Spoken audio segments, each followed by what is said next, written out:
Hello guys and welcome to Vlogging Project. It's Ton here, favorite tech YouTuber. Today I'm gonna do a quick review of the Oppo Find X3 Lite 5G. Yes, the new Oppo Find X3 series.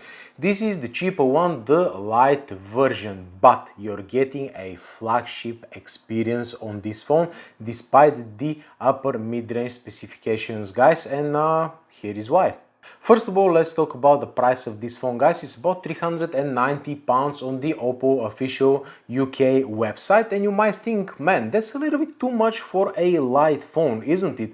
Well, it kind of is, but it kind of isn't in the same time. At the end of the video, when you see how much is the Volokin Spectrum scoring system, that's a system where I rate phones. I've rated over 160 phones on my channel, guys. When you see the score on this phone, you'll understand why the price is right.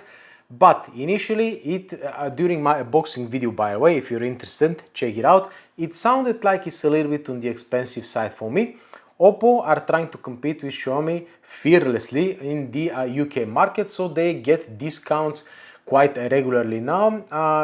Just about a few weeks ago, they were giving the Oppo Enco whatever Bluetooth earbuds with it and a case worth about £50. So that's something. And I think that very soon this phone will hit the sweet spot of £300, which is absolutely an instant buy, guys. So let's start this review finally. First of all, let's talk about the battery life, because I think it's very important of this phone. 4300 milliamp hours, and you might think, okay, that's okay, but not that much. Well, I'm getting between 8 and 9 hours of screen on time every single time, guys, on this phone. And the charging times, 65-watt charger in the box, 35 minutes to 100%. You can't really beat that, guys. I've been saying this for years. All phones should do that. Xiaomi is doing even more, but not on the cheaper versions, guys. So being able to charge your phone to like 50% in like 15 minutes, that's absolutely mind-blowing, guys. In your case, you heard that, oh, that hurts the battery, this and that. I've been using the Oppo Find X, the first phone to introduce 50-watt charging for years now. I have no problems with the battery, so don't worry about it. Live your life, enjoy your life with a phone like that. Now, you can see that this is very shiny phone because it has a plastic back. Once you slap on the case, you don't notice that that's plastic and it still looks fantastic, guys. So I can't really blame them for that. Now, the problem is that the frame is plastic as well. It's made to look like metal, but really it is plastic, guys. And for this price range, I really want metal. It's not gonna make much of a difference in terms of, weight, but this is still a very lightweight phone, guys. I haven't measured it, but it is quite light, and the thing is that it is quite pocketable as well. The screen is 6.4 inch 1080p AMOLED 90 Hz screen. Absolutely amazing screen, by the way. Definitely a flagship screen apart from the resolution, but for the size of 6.4 inches 1080p is more than enough in that case, considering the battery savings that you're getting, 8 to 9 hours of screen on time. But all of that is a very very nice and compact package. It definitely feels like a small phone compared to the competition. Now, the fingerprint is under the screen over here, and it's very nice, guys. That was a weird angle, so pretty much when you do it like that, it unlocks 100% of the time, even with slightly wet hands, which is a problem with most of these phones. You get out of the shower, you can't unlock your phone. You wash the dishes, after that you wipe your hands, you can't unlock it. Over here you don't have this problem.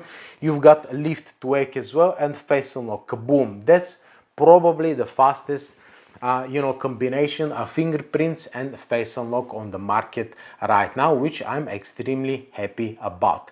Now, the software, Android 11 out of the box pretty much, and all the Oppo goodies like the gestures, like the dark modes, like everything. One thing that the European phones are missing compared to their Chinese counterparts is the theme store. We don't get that. But as a bonus, you've got the Oppo O Relax application, which plays relaxing sounds, rain, this and that, to help you to chill out and sleep better. which is something, which is nice. I haven't seen any other manufacturer doing anything like that, so I'm happy. I think with the newest Oppo Find X3 series, this application debuted, but anyway, it's nice to have it, guys. What else shall I talk about? Snapdragon 765G is a 5G phone. I personally don't care about 5G because I don't have 5G in my area anyways. But the battery didn't get a big hit like I expected, because usually 5G, I mean, if I go shopping, yes, I have 5G a little bit, but that's a different story. I don't feel the battery drain of the 5G with this particular device, and Kazja shows me only 80 FPS, which is lower than other phones, but in reality, Call of Duty plays on high with the 90 Hz battery smooth, guys. Better than any Snapdragon 765 phone on the market, like the Nokia 8.3 and the LG Velvet that I recently sold. This one plays better because of the 90 Hz, guys, and of course because of the Oppo optimizations. So gaming wise, you know, although you don't support whatever very high or something like that, on a 1080p screen with this size, that's all you need, guys. You're not gonna have problems with any other game pretty much out there, and considering again the great battery life, this is a flagship experience over there. Absolutely no you know, RAM management issues or anything like that, because you've got the similar you know, setup as the LG V60, 8 gigs of RAM with 128 gigs of storage, so you're definitely not gonna have problems with that as well. And now let's talk about the audio department quickly. You've got one bottom firing speaker, which is not very good, guys. It's average at best. It is loud, it gets loud enough, but the quality just isn't there. And you've got a dedicated 3.5mm jack, which sounds very good. It's not the best, it's just very good, with a Dolby Atmos equalizer settings, so, you know, good enough. And now lastly, let's talk about the camera experience of this phone, which is quite important, guys. And being the light version of the series, you might think that they probably cut down on the cameras. Well, they did and they didn't in the same time. So first off, let's start with the front-facing camera, which is in the top left corner over here, the punch hole, which is relatively small, I would say. It's kind of okay, I'm getting used to the punch holes. So you've got a 32 megapixel camera with an HDR only Oppo can pull off. You can see some of those examples of the selfies. They look absolutely amazing, guys. Have a good look on these selfies. This is definitely a flagship worthy selfie camera. Hello guys, and welcome to volokinproject. It's Tony here, your favorite YouTuber. Today I'm testing the cameras of the new Oppo Find X3 Lite. At the front we've got a 32 megapixel you know, sensor, and we've got ultra stabilized you know, stabilization of the image, so when we run we get a result like that. Apologize for the wind. In terms of portrait photos, this is definitely not the best, but it gets the job done. I'm really not a fan of the portrait photos. And in terms of videos, as you can see from this example, we've got a 1080p video with stabilization, which is just about okay, guys. I've seen worse, I've seen better, I've seen 2K, 4K on front cameras. This is just 1080p, but it's okay. I would say it's okay considering it's a light version anyways. Now, at the back of the situation is a little bit more, let's say, how can I put it? A little bit more peculiar.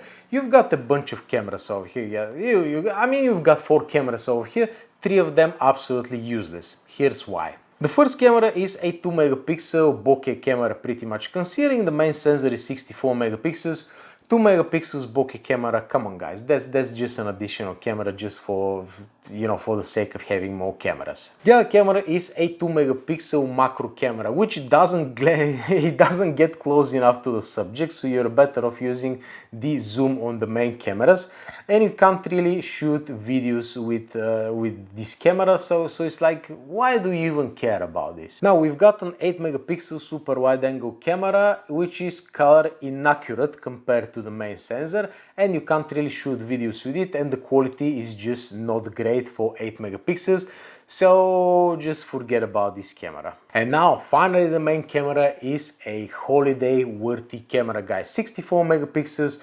excellent daytime photos with you know, excellent HDR, typical Oppo as well. The low light is pretty good as well. It's a very bright sensor.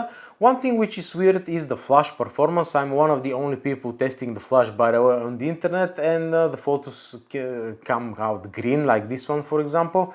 But yeah, I mean, you're not gonna use the flash anyway that much. In 4K, you don't have stabilization, which is not very good, but at least the quality is good, so you can use a gimbal if you want to stabilize that. In 1080p, there is stabilization, which is good, and you've got another mode called Ultra Steady or something like that, which completely messes up I mean, you can see a quick example over here. It just doesn't look good and the quality looks terrible, guys. So although it's ultra steady, don't use this mode, guys. You can use a gimbal to get the best possible you know, stabilization you can get. But overall, this is a holiday main camera combined with the excellent, you know, 32 megapixel selfie camera. You are sorted. Your holiday is absolutely sorted, guys. So, at the end of the video, where does this phone fall on the Volokin Spectrum scoring system and how many points does it have? So the Oppo Find X3 Lite gets 43 points, which is extremely high, guys. As you can see from the Volokin Spectrum scoring system, it occupies the 13th place, which is absolutely mind-blowing considering the price of this phone and you know, considering that's the light version of this phone. So you can imagine how much better would the Neo and the Oppo Find X3 be. But let me tell you something very quickly, guys. The Neo is always been a weird phone to me because it's quite expensive, but it's not on the level of the proper Pro or the regular X3. So it's like, forget about the Neo. If you want a little bit of money saving but flagship flavor, get this phone, guys. It's a small phone. Essentially, it's a competition of the you know, Samsung regular S series, S10, S20 or S21, stuff like that, but considerably cheaper, and you're getting a flagship experience and all the core features. The only downside is, let's say, the speaker, but it gets the job done, guys. So yeah, that's pretty much it. I mean, considering the price, I really enjoyed, you know, using this phone, especially the 90 Hz and the Oppo optimizations. This phone flies through everything, guys. So I'm really happy that Oppo keeps, you know, making the X series great, pretty much the Find X series, and that's a pretty good example of the Find X3 series, a worthy competitor to many other phones, if not better than them all. Essentially, that's pretty much one of the best, you know, compact phones money can buy on the market. And if you like the color, go ahead and buy it. That's pretty much it. I enjoyed my time with it, and I'm sure you will enjoy yours too. And if you're watching this video just to confirm that you're making the right decision, well done. Thank you very much for watching, and I'm going to see you in the next one. Adios.